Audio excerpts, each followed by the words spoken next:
Okay, hot off the press, our new shirt. All right. Habaneros. Habaneros. Inhabitants of the wonderful city of Havana. Habaneros.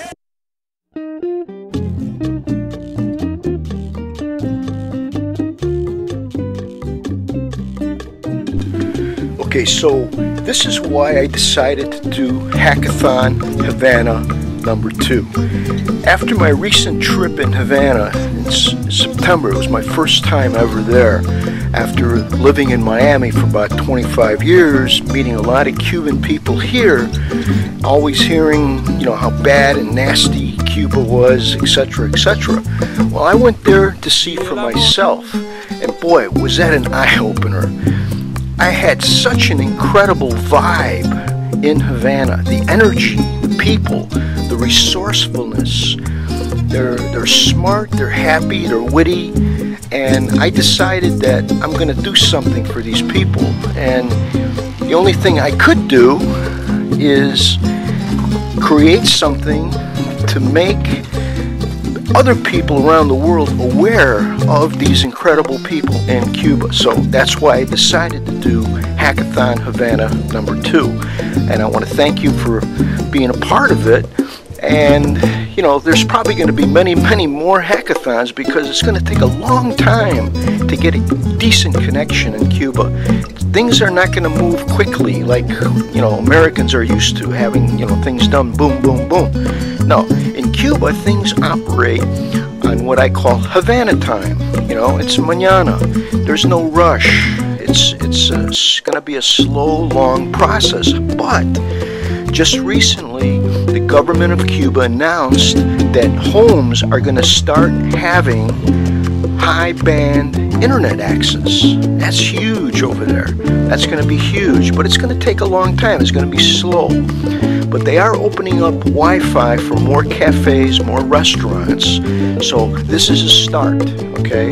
And this is the purpose for Hackathon Havana #2, to bring the awareness, to expose the people of Cuba, the smart people, the people especially like from universities there that are so smart and they work for so little money. Like $20 a month is the average wage that a Cuban earns after college graduation. 20 bucks a month. And the internet costs $2 an hour. Imagine if you had to pay 10% of your monthly income just to log on for 1 hour. Can you imagine that? Well, that's what these people have to put up with. So, in my visit in Havana, I saw hundreds of people camped out outside of hotels and other places that had Wi-Fi access, trying to get some of that signal because it's far too expensive for them to log on their own.